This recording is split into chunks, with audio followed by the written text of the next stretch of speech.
Hey y'all, welcome to the Literary Apothecary. My name's Kate and I'm here to talk about what I read this past week, what I'm currently reading, what I'm looking forward to reading next.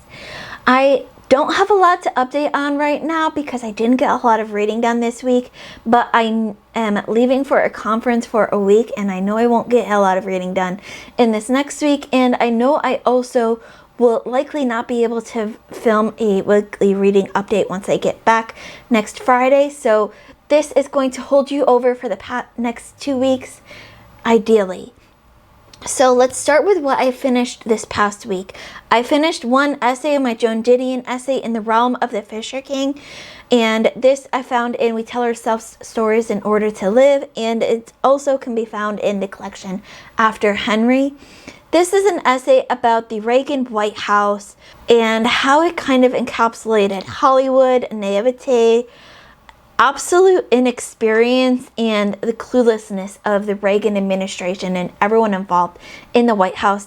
In Didion's typical political essay way, she gives us kind of this deep dive into the Reagan administration and what it's like in the Reagan White House and how much people were just completely clueless, and it was a bit reminiscent of what people say today with our current administration with Trump and company. After that, I finished an audiobook, Rocks My Life in and Out of Aerosmith by Joe Perry. This was narrated by Joe Perry, and y'all, he was not a great narrator at all. The writing was very simplistic. There was a lot of whining going on here. And like I said, Joe Perry's audiobook narration was terrible. It was like he was just reading the words off the page instead of narrating it. There was no intonation, there was no emotion in it. I needed more from my narrator there, so not a great rating there. You can find my full review for Rocks in Goodreads. That'll be linked down below.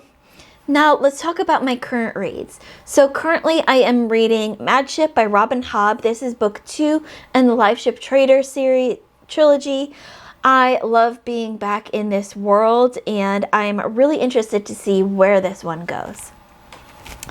I am also reading The Unwilling by Kelly Braffett. Now, in last week's video, I said I was about halfway. I'm not sure what book I was thinking of, but I'm definitely not halfway through this. But I am enjoying it a lot. I'm still at the very beginning. This is, of course, I forgot to mention book 1 in the Baroness Lands, I think that's right, series. I am very interested in our characters so far, but like I said, I am still very early on in this book, like only a couple chapters, if even that, so still really early. But those two books, Mad Ship and The Unwilling, I'm doing an immersion read with the audiobook and my physical copies along with it. The ebook that I'm currently reading is Loyalty to the Max by Maya Darjani. This is book 2 in the Broken Union series, and I'm really enjoying this one. It's a really intriguing story here that Darjani is telling, and I can't wait to see how this all ends. I am hoping that I'll be able to finish this either tonight or tomorrow morning before I leave for San Antonio, because I am really close to the end and I'm really enjoying it. So I might just push through. I might bring it with me to San Antonio. We'll see. And then the last book that I am currently reading is Emma by Jane Austen. This is, of course, a reread for me. I am listening to an Audible only selection that is narrated by Emma Thompson with a full cast supporting her. I am enjoying it so far. I've only gotten through chapter 1 so far, but I've always loved Emma, so I can't wait for this reread. The short story that I'm working on right now is Love Hurts by Jim Butcher. This short story can be found in the collection Side Jobs.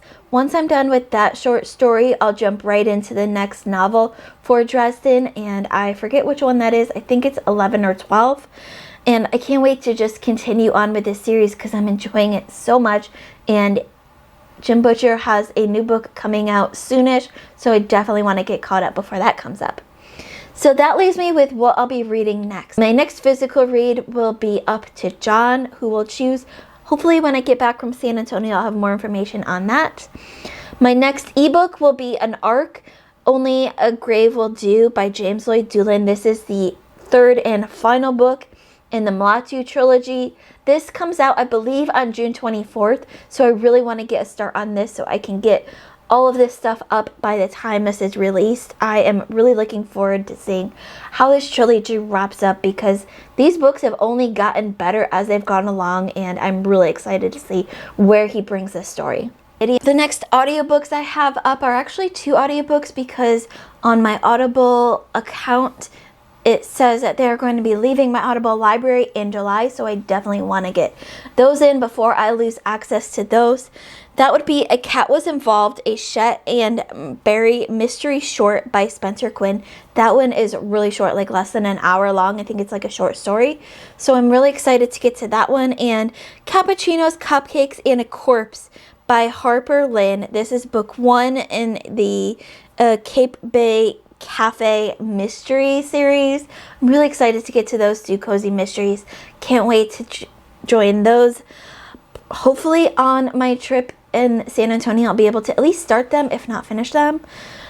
So that brings me up to the last thing I want to talk about is my videos coming up this week. That includes Miami by Joan Didion and Born a Crime, Stories from a South African Childhood by Trevor Noah. These are 2 nonfiction spoiler-free reviews coming up this week on Tuesdays and Thursdays.